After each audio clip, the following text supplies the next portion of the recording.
सनातन धर्म की जय, बांके बिहारी लाल की जय, एकादशी मैया की जय, अपने माता पिता पितृदेव की जय, सतगुरुदेव भगवान की जय, आचार्य सतगुरु स्वामी टेवराम महाराज की जय, तपस्वी मूल सतगुरु स्वामी सर्वानंद महाराज की जय, कृष्ण सर्वकर्म की सतगुरु स्वामी शांति महाराज की जय, जय जय कहने वाले स्वामी जी की जय, प्रेम प्रकाश मंडल के सभी संतों महात्माओं की जय, सनातन धर्म की जय। सभी भक्तों को बता दें, बड़ा हर्ष हो रहा है कि यह जो एकादशी है 13 सितंबर रविवार के दिन, ये पितरों की निमित्त है।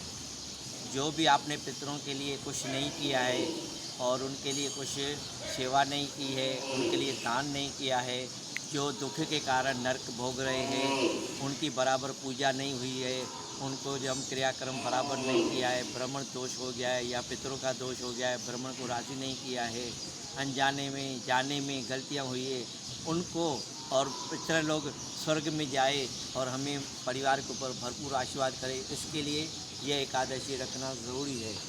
मैं यही बता रहा हूँ कि आश्विन कृष्ण पक्ष की एकादशी, इंदिरा एकादशी, पितरों के उद्धार के लिए 13 सितंबर रविवार को पितर नरक से स्वर्ग में जाते हैं यह व्रत रखने से। कथा इस प्रकार है। प्राचीन सतयुग में महेशमणि नाम की नगरी में राजा इंद्रसेन नाम का प्रतापी राजा राज्य करता था। वह पुत्र पौत्र धन धान्य सुखों के से भरपूर था। समय समय पर शत्रुओं का दमन भी करता था। एक समय वह राज्य में सभा में विराजमान था तो आकाश से महर्षि नारद उतर कर आए। मुनि को देखकर राजा आसन से उठकर प्रणाम किया और अर्घ्य आदि से चरण धोकर पूजा की, आसन पर बिठा दिया। नारद ने कहा, हे राजन, आप के राज्य में सुख शांति व प्रजा प्रसन्न है।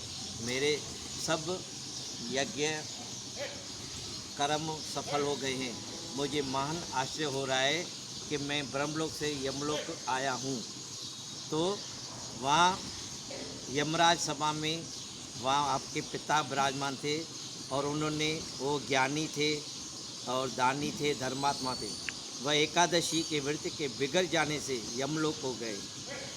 एकादशी का व्रत रखने का है तो उसमें ध्यान देने का है, कोई गलती न हो। इसकी वजह से वो राजा के पिता यमलोक गए।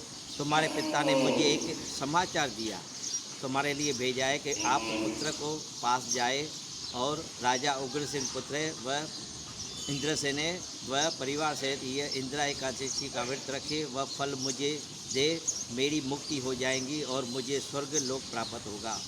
राजा ने नारद से विधि पूजा पूछी और फिर परिवार सहित भगवान की पूजा पूरा दिन पूजा किया और फलाहार किया। रात्रि में जाकर नाम स्मरण किया, ओम नमो भगवते वासुदेवाय, जय श्री कृष्ण। जिसमें आपको रुचि हुई भगवान कृष्ण का है वो आप स्मरण करें।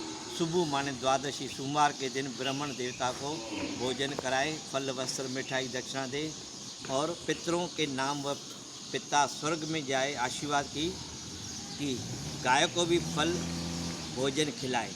राजा ने साथ बंधुओं प्रजा सहित व्रत के प्रभाव से आकाश से फूलों की वर्षा हुई। राजा के पिता यमलोक से गरुड़ पर चढ़कर स्वर्गलोक को गए। राजा सुख शांति के साथ राज्य कर अंत में स्वर्ग को गए।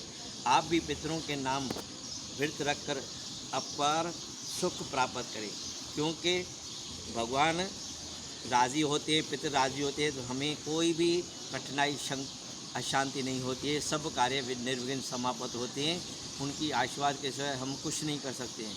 तो इसलिए आप रात को भी, सतगुरु स्वामी शांति महाराज जी कहते थे, रात के टाइम आप 11 माला भगवान कृष्ण की जप कर सोए तो आपको भी मन में शांति होंगी, विकार दूर हो जाएंगी, बीमारी नष्ट हो जाएंगी।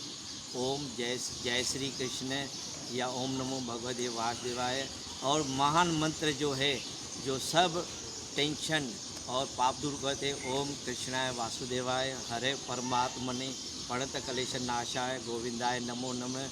हमारे कृष्ण सतगुरु स्वामी महाराज जी ने पूरा जीवन ये एकादशी का व्रत रखा। सभी संतों से, महात्माओं से, देश विदेश में प्रेमियों से और कुंभ मेले में भी वो भोजन एकादशी का करते थे। एकादशी भगवान की कृष्ण की शक्ति है। हम जितना दान पुण्य करेंगे ये पितरों का 15 दिन है और इसमें आप जितना आप पितरों के नाम ब्राह्मण को, गाय को भरपूर और कौवे को, कुत्ते को खिलाएंगे तो आपके सब जो नवग्रह है वो भी शांत हो जाएंगे और माता पिता पितर आपके ऊपर भरपूर आशीर्वाद करेंगे। आप चमत्कार देखो, लेकिन पहला कार्य करो, शुभ कर्म करोगे तो आपको फल तो ज़रूर मिलेगा। संत महात्मा पहले कर्म करते हैं फिर उन्हें फल मिलता है। संत नामदेव जो पंढरपुर वाले महान संत थे, उन्होंने भी पूरा जीवन एकादशी का व्रत रखा। वो तो अपने मुख से कहते थे कि तीर्थ में जाने की आवश्यकता नहीं है, लेकिन आप एकादशी का व्रत रखेंगे तो सभी तीर्थों का फल आपको मिलेगा। इसलिए भक्तजनों, मेरी आपसे प्रार्थना है कि आप ये व्रत रखें अपने परिवार के साथ।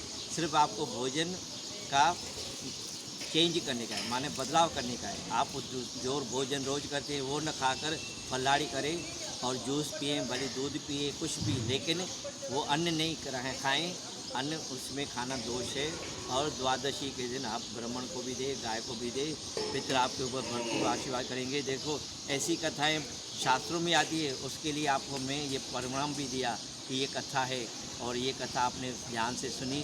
फिर भी नहीं सुनी है तो दूसरी बात सुनी तो आपको होगा कि हमारे पितर जो कष्ट भोगते हैं उनको निवारण के लिए यह व्रत रखना आवश्यक है।